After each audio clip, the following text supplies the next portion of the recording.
Alah, pakai vaksin-vaksin segala. Katanya kan nggak aman, berbahaya, belum teruji klinis. Eits, kata siapa bro? Makanya jangan nanya sama yang bukan ahlinya. Terus jangan dengerin hoax dari medsos yang belum tentu kebenarannya.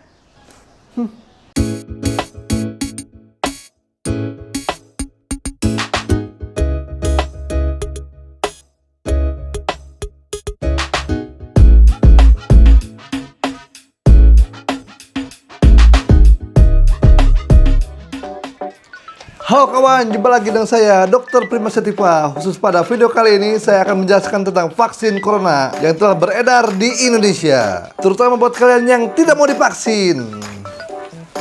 Oke, saya buka dulu kacamatanya ya. Kabar gembira, vaksin sudah beredar dan telah digunakan di Indonesia. Tidak tanggung-tanggung, kepala daerah dan pimpinan negara Presiden Joko Widodo telah divaksin COVID-19. Saya salut dengan beliau, angkat 4 jempol sama jempol kaki. Hanya saja masih disayangkan pemerintah dan beberapa anggota dewan tidak sejalan. Ada beberapa atau sedikit anggota dewan yang menolak dengan tegas untuk tidak divaksin. Memang keberadaan vaksin ini pasti ada yang pro dan kontra. Ada yang bersikap rasional dan irasional atau hanya dengan emosional. Nah, yang menolak vaksin atau golongan yang irasional biasanya didasarkan ada beberapa hal. Yang pertama, mereka bertanya bukan pada ahlinya, sehingga persepsi dan anggapan mereka menjadi salah. Yang kedua, mereka mendengar omongan-omongan dari medsos, omongan yang simpang siur dan tidak berdasarkan fakta. Dan yang ketiga, mereka termakan hoax dengan beredarnya vaksin corona ini yang membahayakan. Atas berdasarkan pemikiran seperti itu yang mengandalkan emosional tanpa rasional, mereka menolak vaksin corona. Nah, selain yang kontra, ada juga yang pro dan mendukung upaya pemerintah agar pandemi ini cepat berakhir.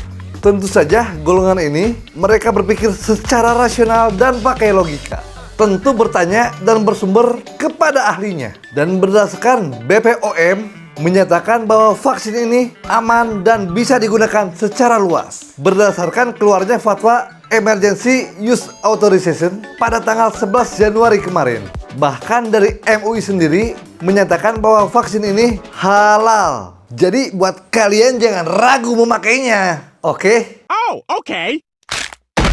Nah, vaksin COVID ini yang akan beredar di Indonesia ada 2 jenis loh, yaitu vaksin yang dikelola oleh Bio Farma atau vaksin Sinovac, dan ini diberikan secara gratis untuk sebagian masyarakat Indonesia. Yang kedua, vaksin beli jadi yang terdiri dari Pfizer, AstraZeneca, dan Sinovac itu sendiri. Kalau kalian pengen tahu lebih jelas tentang macam-macam vaksin COVID-19, klik aja link di sini ya. Setelah dilakukan uji klinis, vaksin Sinovac oleh Bio Farma dinyatakan berhasil dari standar WHO. Standar WHO efikasinya minimal 50%, sementara vaksin ini mencapai 65,3%. Jadi terbukti udah lulus kan, melebihi standar WHO. Bahkan berdasarkan Ketua Tim Riset PT Bio Farma, yaitu Profesor Kusnandi, menyatakan bahwa 99% membentuk antibodi virus corona di dalam tubuh. Jadi sudahlah, jangan kau ragukan lagi. Yang bilang ini kan ahli vaksin. Mulai dari saat video ini dibuat, vaksin COVID-19 akan terus diedarkan secara luas kepada masyarakat Indonesia. Tapi memang tidak semuanya langsung, melainkan diedarkan secara bertahap. Untuk tahap pertama diutamakan kepala daerah, bahkan kepala negara Presiden Jokowi telah disuntik vaksin. Ini sebagai contoh untuk masyarakat di bawahnya. Selain itu, tenaga kesehatan yang sering menangani dan beresiko tinggi terpapar virus corona. Kemudian, pelayan publik yang sering bertemu langsung dengan masyarakat dan rawan terkena COVID-19. Nah, yang jadi pertanyaan, apakah vaksin ini termasuk hak atau kewajiban? Untuk situasi yang biasa, tidak dalam keadaan pandemi, tentu saja vaksin adalah hak bagi warga negara Indonesia. Akan tetapi, karena situasinya pandemi seperti ini, tentu saja vaksin COVID-19 menjadi kewajiban bagi warga negara. Wajib karena statusnya darurat pandemi, sesuai dengan Undang-Undang Wabah 1984 dan Undang-Undang Nomor 6 tentang karantina kesehatan. Yang namanya wajib, jika kita tidak melakukannya, tentu kita akan mendapatkan sanksi, bisa berupa denda ataupun kurungan. Akan tetapi, penerima vaksin ini harus benar-benar sehat ya.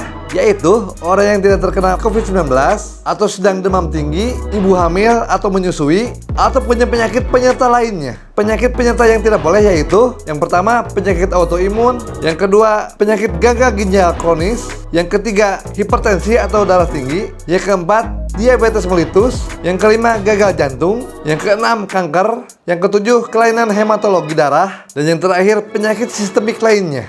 Nah, gimana? Sudah jelaskan? Makanya jangan ngeyel. Ayo sukseskan vaksin COVID ini. Buat kalian yang masih penasaran, boleh bertanya langsung kepada saya lewat komentar di bawah ataupun lewat Q&A Instagram saya. Demikian informasi yang dapat saya sampaikan. Semoga video ini bermanfaat untuk Anda. Saya Dr. Prima mohon pamit. Terima kasih. Assalamualaikum warahmatullahi wabarakatuh.